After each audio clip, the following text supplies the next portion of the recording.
Hello, જય દ્વારકાધીશ મિત્રો, કેમ છો બધા? મજામાં ને? સ્વાગત છે તમારું મારી ચેનલમાં.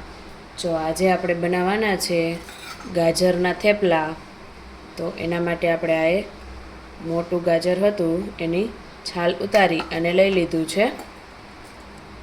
ત્યાર પછી આ થોડુંક આપણે લસણ ફોલીને લઈ લીધું છે અને આ થોડાક મોળા અને તીખા મરચાં અને આદું લઈ લીધું છે.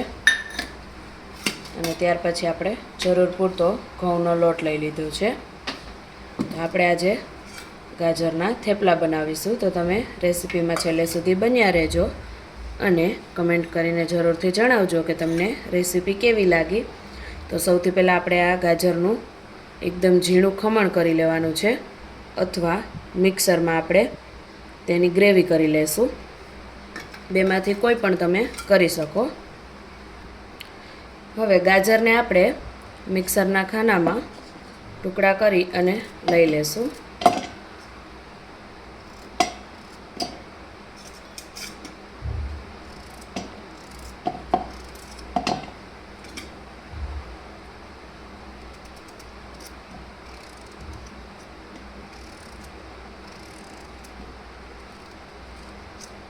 અને હવે આપણે તેની ગ્રેવી બનાવી લેશું. તો આપણી ગાજરની પેસ્ટ બની અને તૈયાર થઈ ગઈ છે. હવે આ જ રીતે આપણે આદુ, મરચાં અને લસણની પણ પેસ્ટ તૈયાર કરી લેશું.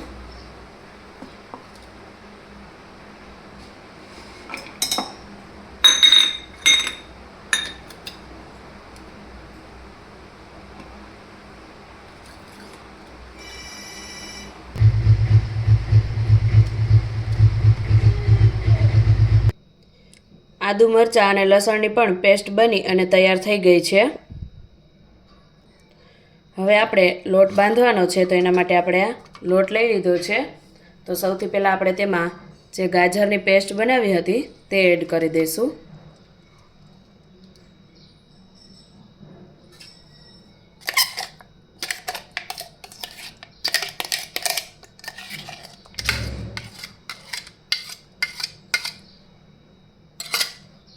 અને ત્યાર પછી આપણે જે આદુ, મરચાં અને લસણની પેસ્ટ બનાવી તે એડ કરી દઈશું.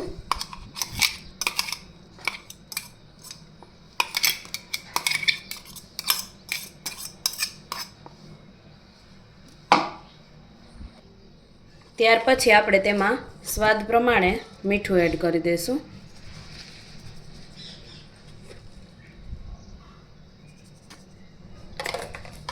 હવે આપણે લોટ બાંધી લેશું. પાણી અત્યારે એડ નથી કરવાનું, જો જરૂર પડશે તો આપણે એડ કરશું, બાકી આમાં જ લોટ બંધાઈ જશે. મેં મિક્સર જારમાં થોડું પાણી એડ કરી અને તે એડ કર્યું હતું.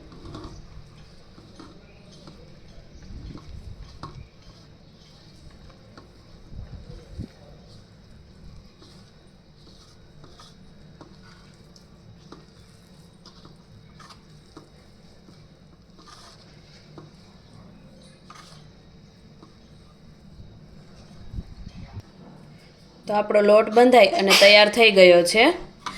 હવે આપણે તેને 5 મિનિટ માટે રેસ્ટ આપી દઈશું અને ત્યાર પછી આપણે તેમાંથી થેપલા બનાવશું. હવે આપણે તેમાંથી થેપલા વણી લેશું. તો આપણે તેમાંથી થોડોક લોટ લઈ લેશું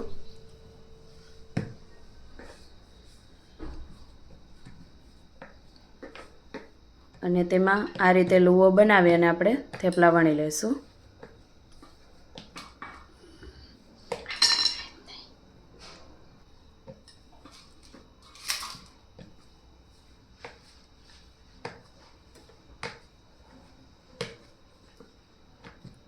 બહુ જાડા પણ નહીં અને સાવ પતલા પણ નહીં એવા આપણે થેપલા બનાવી અને તૈયાર કરી લેશું.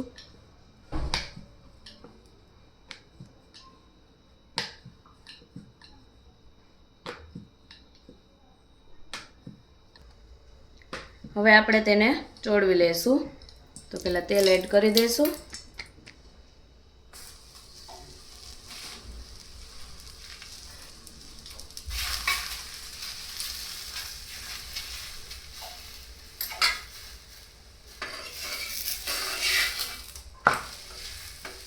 બંને સાઈડથી આપણે તેલ એડ કરી અને આ રીતે તેને ચોળવી લેશું.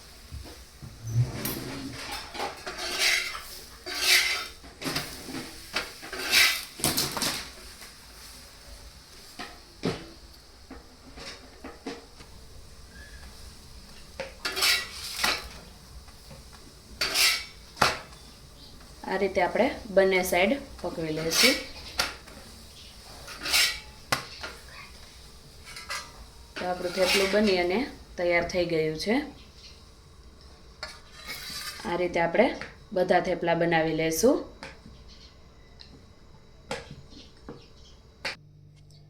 તો તૈયાર છે આપણા ગાજરના થેપલા.